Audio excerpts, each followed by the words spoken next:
Welcome back to the Ohio State Football Report. Billy Beebe ready to talk Buckeyes once again. Glad to have you here with us. ESPN dropped their way too early. We've got a lot to talk about before this kind of stuff, but hey, we'll react to it. Their 2026 college football All-America team. Look, it's the All-America team, but these are the All-Americans, so I know it'll get a little confusing, but essentially who's going to be an All-American, right? That first team, the top guys in college football, the best of the best in college football. ESPN dropped their way too early predictions, and I think there is a bold message within what we are about to look at. I think it's a national media message, it's an ESPN message, and it's something we see every single year with Ohio State. Now, I want to look at last year first. So here's your All-Americans at the end of the year. Right, not they're predicted, but this is who ended up being All-Americans from ESPN. Jeremiah Smith, the only offensive player. Kayden McDonald, you love to see it. Arvell Reese, well-deserved.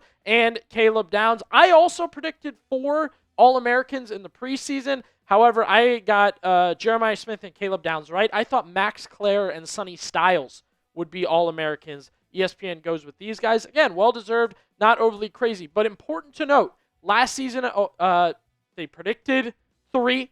There ended up being 4. So 4 All-Americans, 4 Ohio State in the ESPN realm. There's a lot of the voting and unanimous and CBS, AP, coaches. It's all over the place, but I thought it'd be fun to roll with the ESPN side of things. So there were 4 at the end of 2025. I want to get your prediction. Predict the number of 2026 Ohio State All-Americans. Think about who they've got. Will they be the best of the best on offense, on defense, so on and so forth, special teams even. Buckeyes may finally have a kicker. Let us know a number down below. So running through their 2026, again, this is a prediction, a thought, however you want to put it. This is what they're thinking. I do wonder, date-wise, I think this was right around when Trinidad got his decision, so I don't know if that matters to it. But either way, Arch Manning's the quarterback here. No crazy surprises, honestly, in this group. Glad to see Jeremiah Smith. I think it's going to be a gigantic season for him. Well-deserved. Should be where he is. You automatically start thinking, right? And we will get to it. Julian Sayin not on there. Bo Jackson not on there. This time last year you thought Carnell Tate might have squeezed into a group like this, but also not on there. Moving to the offensive line and some other positions here on offense. Again, I don't doubt these groups, these people. This is a really talented group right here. We know Trevor Goosby will be going against Ohio State. We'll see him soon. Malachi Toney kind of stole the show in those final weeks of college football, and the Buckeyes know him all too well. Do you want to know a couple transfers in here, right? I think that applies to how good a season you can have sometimes. Either, it's the perfect situation or it's a tough adjustment. So, again, no Buckeyes on the offensive line. Even the all-purpose, I don't necessarily know who that would have been, but nothing there. We move to the defensive side of things. Tough competition. Once again, you notice Michigan finally starting to get some players in there. The Buckeyes know Colin Simmons all too well. They will see Colin Simmons very soon. I'm a big Whit Weeks fan. He got injured last year. No surprise here that he's predicted to have a big bounce back year. And again, this is kind of, where's Kenyatta Jackson? Why isn't Kenyatta Jackson there? Well, even the transfers, right? Quay Russaw, James Smith, Edric Houston, should they be considered for the defensive tackle spots? Best of the best here. I do identify that. You keep moving along a little bit. Do you believe Jalen McLean could compete with names like Coy Parrish and KJ Bolden? Is Terry Moore set for that big a year to compete with these guys? I like Peyton Pierce. Is Peyton Pierce on a level of Rasheem Biles, who was a top transfer portal linebacker? And, Texas defense, usually very, very good. And again, maybe the Buckeyes kicker can get in on the party here. That's the rundown of ESPN's 2026. That's their predicted All-Americans, All-America team way too early. That's their prediction there. I do want to mention Julian Sayin and Luke Montgomery were honorable mentions for the Buckeyes at the quarterback position and the guard position. Luke Montgomery pretty much penciled in at left guard for Ohio State. So I did want to note they were honorable mentions at their positions. Now, so you get one guy that they believe will be an All-American. They go from predicting 3, getting 4, to predicting 1 in 2026. I love the Jeremiah Smith hype. I love the Heisman talk. The Athletic predicting he'll win the Heisman the other day. I think it's absolutely deserved. I'm very excited about it. I've got him on some Heisman talk big season talk. The Arthur Smith offense should run through him, so on and so forth. So yes, absolutely. Flowers given to Jeremiah Smith. No surprise he's on this list. Back-to-back years, being an All-American would be electric. It'll add to the accolades. I want him to win the Biletnikoff. I want him to win all the awards. So Jeremiah Smith, absolutely. I love the hype that he's getting. The message here, what we are seeing from ESPN, only seeing Jeremiah Smith. Again, well-deserved. This isn't like a thanks for the gift. Like, Jeremiah Smith should be there and is there. This is a common theme within college football that we have seen from the national media going to Ohio State, right? Buckeyes have a good year, whether it be a national title or just a good year in general, and the thought is they're losing all the talent. They're losing all the players. They're losing all their guys. Huge drop-off incoming. That's the message I'm getting from this. Huge drop-off incoming. That's what I'm thinking. We saw that last year. We heard that last year. Look how many guys they're losing to the draft. They're losing all these seniors. They're losing. Well, defense comes back maybe better. Offense, I think, was what it was never really meant to be the same offense, so you can debate there. And now you have a bunch of young guys that look good. Now they step into year 2, and they're not getting the consideration they should. And I flashed to a guy like Arch Manning. What are we doing here? He didn't prove himself last season, and now you're going to give him the benefit of the doubt. So I think the national media doing a common theme here of saying, the Buckeyes are going to have a drop-off in talent. They lost a bunch of guys, so we'll just go with the one guy that we believe is very, very good. So let's do this. I'm going to give you 5 Ohio State players that absolutely should be seen as All-American candidates. Probably should have made this list. If not, should all be honorable mentions, should be in discussions, so on and so forth. It's my way too early Ohio State All-Americans to consider. And, of course, it begins with QB1. Julian Sayin is that guy, right? Very, very good quarterback. I really want to see Julian Sayin get more recognition, get more love, be a focal point in the offense. Good last season, right? Finished 4th in the Heisman Trophy voting. First-year starter, was in the Heisman, back and forth with Mendoza until the Big Ten title game. Absolutely, I think big year for Julian Sayin, should be considered. Numbers were there last year. Numbers should be better this year going into it.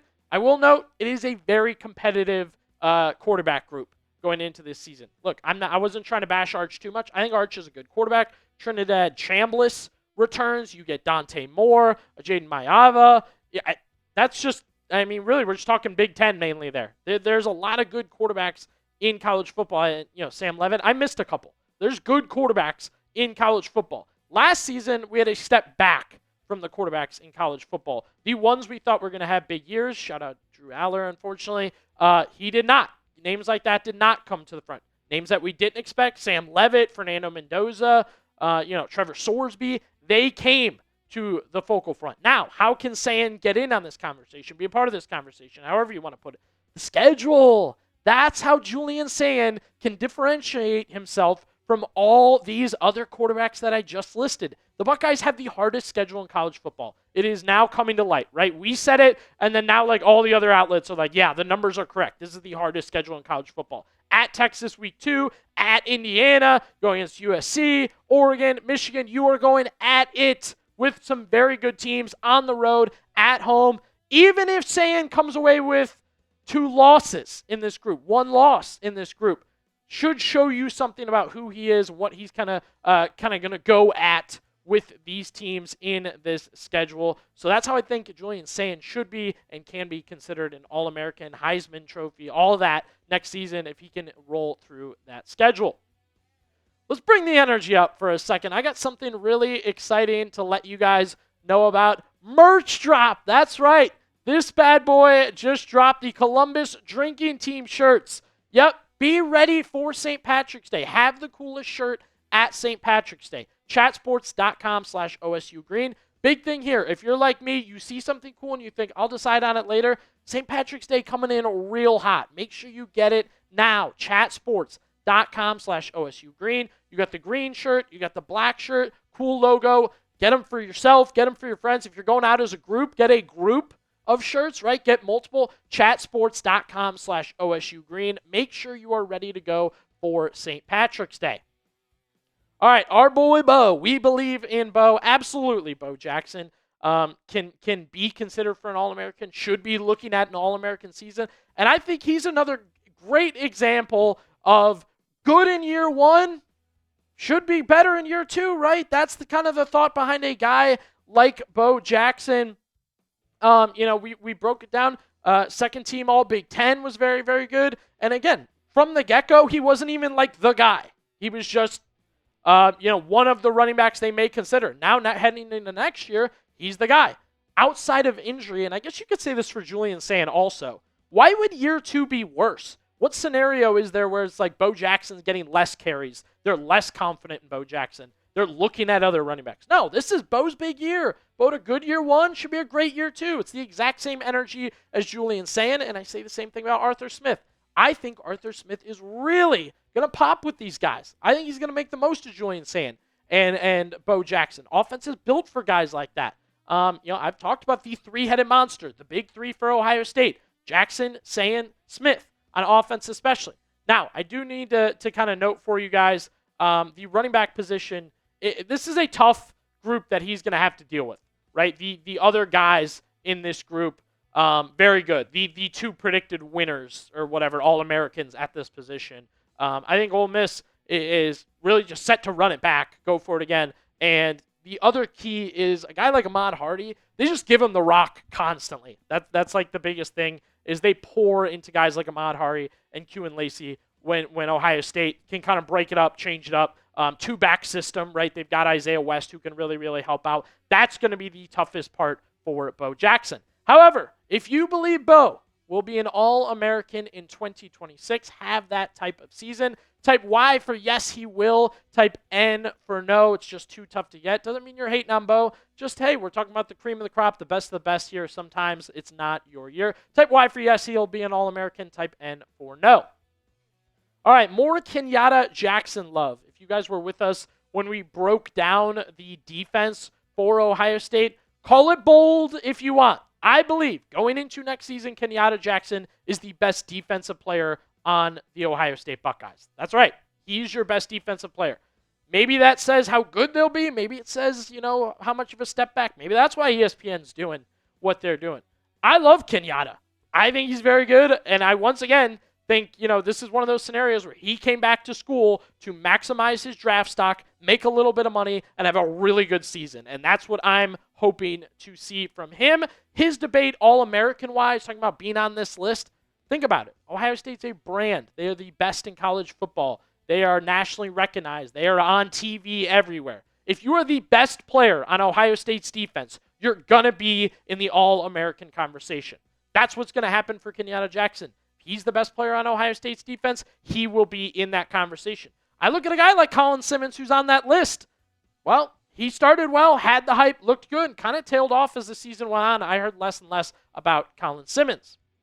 We're going to just knock out a 1-2 punch here. The Buckeyes, talk about doubling down. They doubled down on this offensive line. They brought these guys back. They paid money to bring these guys back. Austin Sareveld or Luke Montgomery. One of these guys I think will be an All-American. I really do. The Montgomery, Hinsman, Sareveld group is back. Daniel's also back, but like that 1-2-3 punch looked like it was going to break up somehow or another. They get him back. This is a projected lineup. We're still going to wait to see what we get at left tackle. Sareveld could go back to left tackle, could go right guard. It's going to get a little crazy, but I also think that's notable in the argument. Before we get into the numbers a little bit here, do you think OSU will have at least one All-American on the offense line? I know we're talking Montgomery and Sareveld. Maybe it's one, maybe it's both. Hey, if you think they've got an All-American on the offense line, hit that thumbs up. Great stuff from these guys last year. I do really want to shout out Austin Sareveld. Was not supposed to be left tackle, ends up being the left tackle, 0 sacks given up. Right? Very, very impressive stuff from Austin Sareveld. I don't know if he's going to be left tackle again. There's almost a world where he moves to right guard and is better at right guard than he was at left tackle. Or he's just very good at left tackle again. My money, would be on Austin Sareveld really going at it for an All-American spot. Luke Montgomery, same situation here. Played good football last year. You step into another year, and it looks like the Buckeyes could have an All-American on the offensive line.